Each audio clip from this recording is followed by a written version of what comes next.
In my last speech, I spoke about some concepts, religious concepts, Shivji's concept of ahimsa. And I also said how all religions in our country propose the idea of non-violence and can be encapsulated in the phrase, Daro mat, darao mat. Speaker Sir, as I said in my speech, there is an atmosphere of fear. Dar ka mahol hai Hindustan mein. And that fear has pervaded every aspect of our country. My friends are smiling, but they are also scared. Sir, you see, the problem is, sir, in the BJP, only one man is allowed to dream to be Prime Minister. If the Defense Minister decides he wants to be Prime Minister, there's a big problem. There is fear. So this fear has been spread throughout the country, and the question I was asking myself was, why is this fear spreading so deeply? Why is it that my friends in the BJP are terrified, the ministers are terrified, the farmers of India are terrified, workers, youngsters? एक जवाब मैं propose करता हूं आज। हजारों साल पहले हरियाणा में कुरुक्षेत्र में एक युवा को, अभिमन्यु को 6 लोगों ने चक्रव्यूह में मारा था। चक्रव्यूह का एक दूसरा नाम होता है पद्मव्यूह, मतलब लोटस फॉर्मेशन। तो जो चक्रव्यूह होता है स्पीकर सर, वो लोटस के शेप में होता है, कमल के फूल के शेप में होता है। 21वीं सदी में सर एक नया चक्रव्यूह तैयार हुआ है स्पीकर सर, वो भी लोटस की शेप में है सर, और उसका चिन्ह प्रधानमंत्री जी अपनी छाती पर लगा के चलते हैं। चक्रव्यूह में हजारों लोग होते हैं सर, मगर उसके बिल्कुल सेंटर में 6 लोग कंट्रोल करते हैं। तो जैसे उस टाइम 6 लोग कंट्रोल करते थे, वैसे आज भी 6 लोग कंट्रोल कर रहे हैं। चक्रव्यूह को नरेंद्र मोदी जी, अमित शाह जी, मोहन भगवत जी, अजीत दोवल जी, अंबानी और अदानी जी कंट्रोल कर रहे हैं। The Chakravyuh that has captured India has 3 forces behind it. First is the idea of monopoly capital, that 2 people should be allowed to own the entire Indian wealth. So one element of the Chakravyuh is coming from the concentration of financial power. The second element is the institutions, the agencies, CBI, ED, Income Tax Department of this nation. And the third is the political executive. Speaker Sir, these 3 together are at the heart of the Chakravyuh.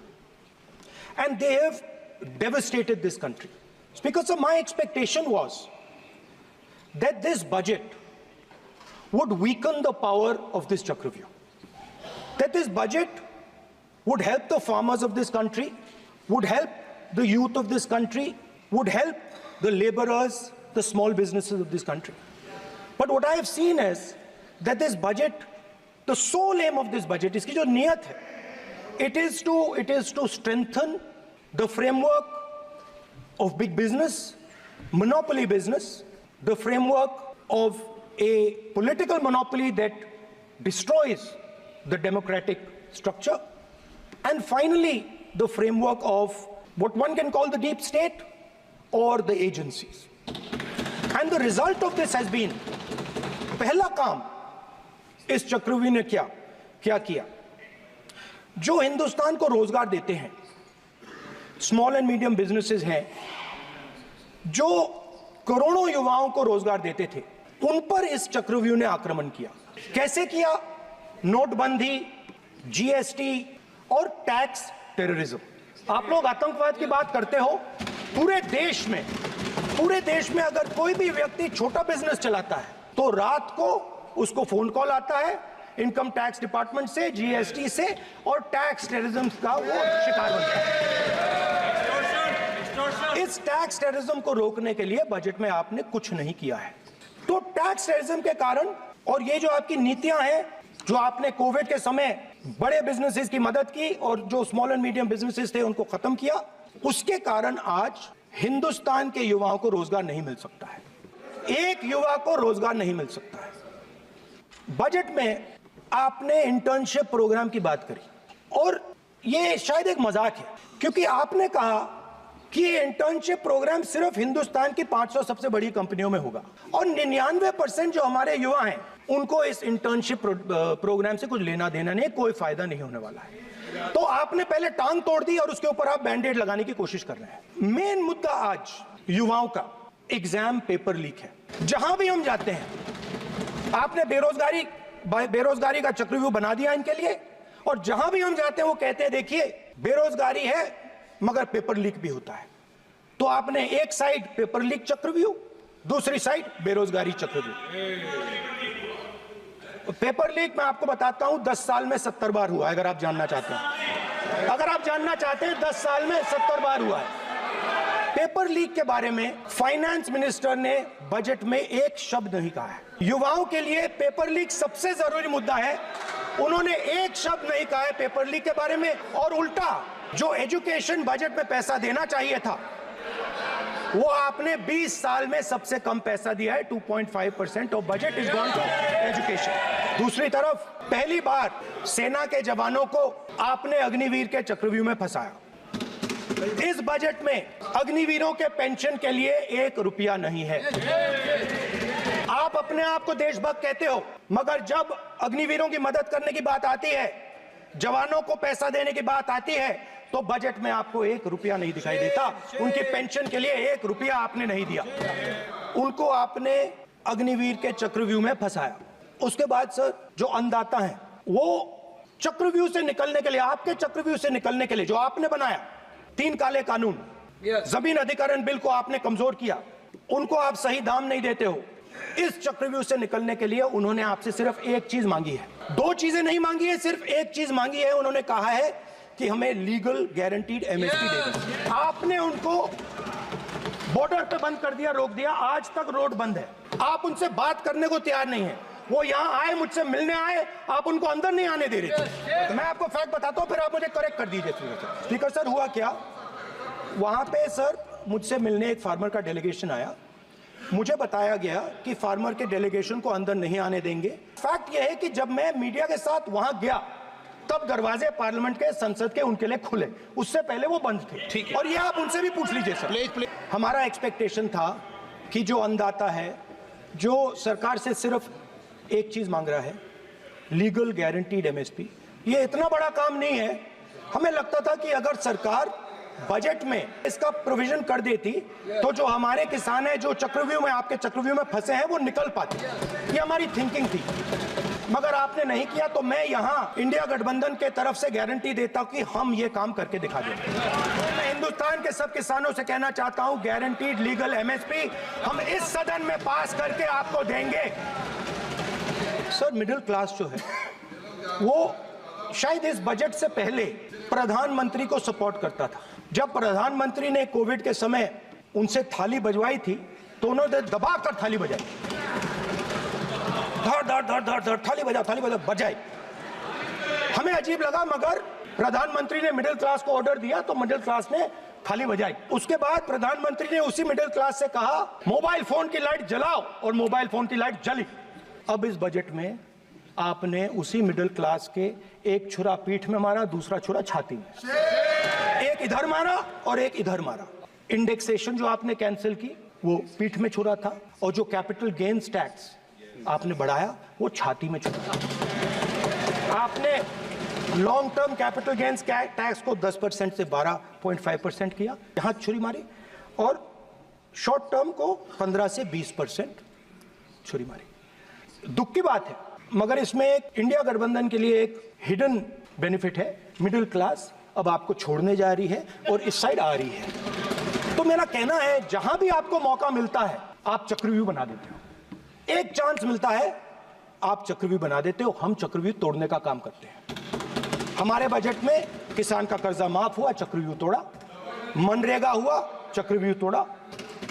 तो हम चक्रव्यूह तोड़ने का काम करते हैं, आप चक्रव्यूह बनाने का काम करते हो। आप चाहते हो कि हिंदुस्तान छोटे छोटे खांचों में रहे, हिंदुस्तान के गरीब लोग सपना ना देख पाए, सिर्फ अदानी और अंबानी। अरे सर सर कैसे बोलूं सर?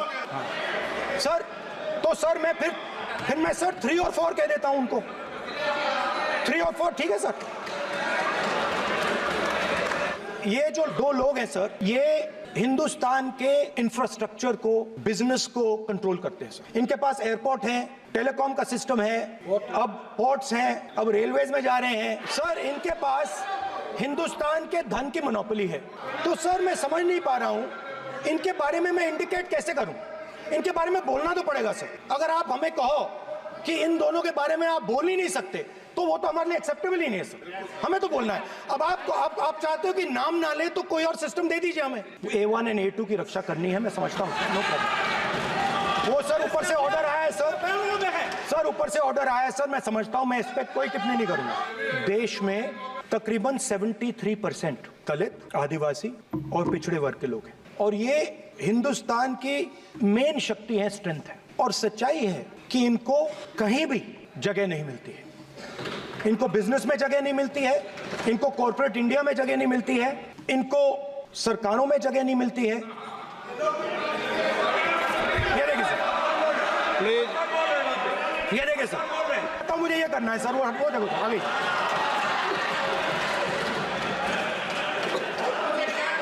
क्या डर रहे हैं सर फोटो से? शिव जी के फोटो से डरते हैं सर, इस फोटो से डरते हैं। अभी पोस्टर नहीं आने दूंगा, गलत तरीका है, नहीं आने देंगे, पोस्टर नहीं लेना देंगे सदन में। सर ये जो बजट का जो हलवा है सर, ये बट रहा है। और इस फोटो में सर मुझे एक ओबीसी अफसर नहीं दिख रहा, एक आदिवासी अफसर नहीं दिख रहा, एक दलित अफसर नहीं दिख रहा मुझे। ये हो क्या रहा है सर? सर देश का हलवा बट रहा है सर, और इसमें 73% का एक है ही नहीं सर। ये आप लोग हलवा खा रहे हो और बाकी देश को हलवा मिल ही नहीं रहा है। 20 अफसरों ने हिंदुस्तान का बजट तैयार किया है, मतलब हिंदुस्तान का जो हलवा है 20 लोगों ने बांटने का काम किया है। अब स्पीकर सर, उन 20 लोगों में से 90% लोगों में से 90% लोगों में से सिर्फ 2 हैं, एक माइनॉरिटी और एक ओबीसी।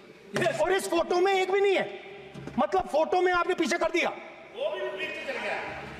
फोटो में तो आने नहीं दिया आपने, कोई नहीं आ सकता। और मैं चाहता था कि बजट में जाति जनगणना की बात उठे, जो पूरा देश चाहता है। 90% हिंदुस्तान जाति, 95% जाति जनगणना चाहता है। कौन चाहते हैं? दलित चाहते हैं, आदिवासी चाहते हैं, पिछड़ा वर्ग चाहता है, गरीब जनरल कास्ट के लोग चाहते हैं, माइनॉरिटी चाहते हैं, सब चाहते हैं, क्योंकि सब लोगों को यह पता लगाना है कि हमारी भागीदारी कितनी है, हमारी हिस्सेदारी कितनी है। मगर सर मैं देख रहा हूं सर, सरकार हलवा बांटती जाती है, और बांटता कौन है? वही 2-3% लोग, और बंटता किसको है? वही 2-3% लोग। और बाकी हिंदुस्तान, 90% हिंदुस्तान देख। फाइनेंस मिनिस्टर मुस्कुरा रही हैं, कमाल की बात है। ये हंसने की चीज नहीं है मैडम, ये हंसने की बात नहीं है, ये जाति जनगणना है, ये जाति जनगणना है। इससे देश बदल जाएगा।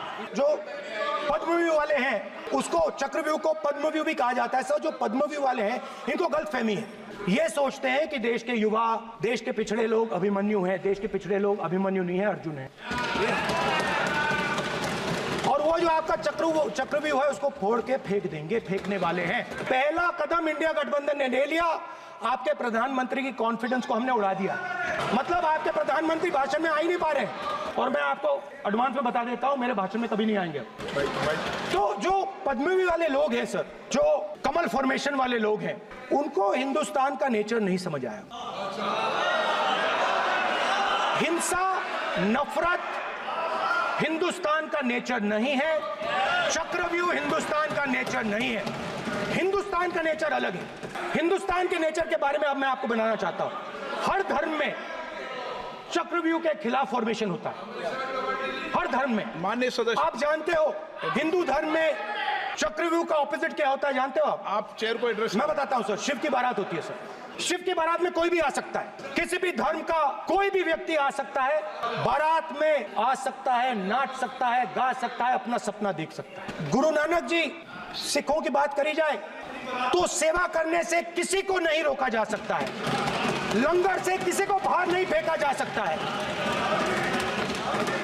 सर इस्लाम में कोई भी मस्जिद में आ सकता है, चर्च में कोई भी घुस सकता है, संघा में कोई भी आ सकता है सर, मगर इनके चक्रव्यूह में सिर्फ 6 लोग हैं सर। तो ये लड़ाई शिव की बारात और चक्रव्यूह के बीच में है। हम चक्रव्यूह तोड़ने का काम करते हैं, मनरेगा, हरी क्रांति, आजादी, कॉन्स्टिट्यूशन, ये चक्रव्यूह को तोड़ने के काम है। इससे देश में खुशी आती है, डर मिटता है, कॉन्फिडेंस आती है। आप पद्मव्यूह चक्रव्यूह बनाने का काम करते हो। चक्रव्यूह शिव की बारात को हरा ही नहीं सकता है। आप अपने इतिहास को देखिए, आप अपने आप को हिंदू कहते हो, आप हिंदू कहते हो, आप हिंदू धर्म को समझते नहीं हो, आप चक्रव्यूह बनाने वाले लोग हो। तो अंत में मैं ये कहना चाहता हूं, कुछ महीने पहले सर, मैं जो आपने चक्रव्यूह, स्पीकर सर, जो चक्रव्यूह बनाए गए हैं, नहीं, कोई अपमान नहीं किया, मैंने कोई अपमान नहीं किया, मैं कर नहीं सकता कभी, जिंदगी भर मरने तक मैं अपमान नहीं कर सकता। क्या बात कर रहे हो आप, क्या बात कर रहे हो सर? तो आपने ये छोटे छोटे चक्रव्यूह बना रखे हैं, मैं इनको समझने की कोशिश करता हूं अपने छोटे से तरीके से। कुछ महीने पहले मैं 6-7 घंटे बढ़इयों के साथ काम किया।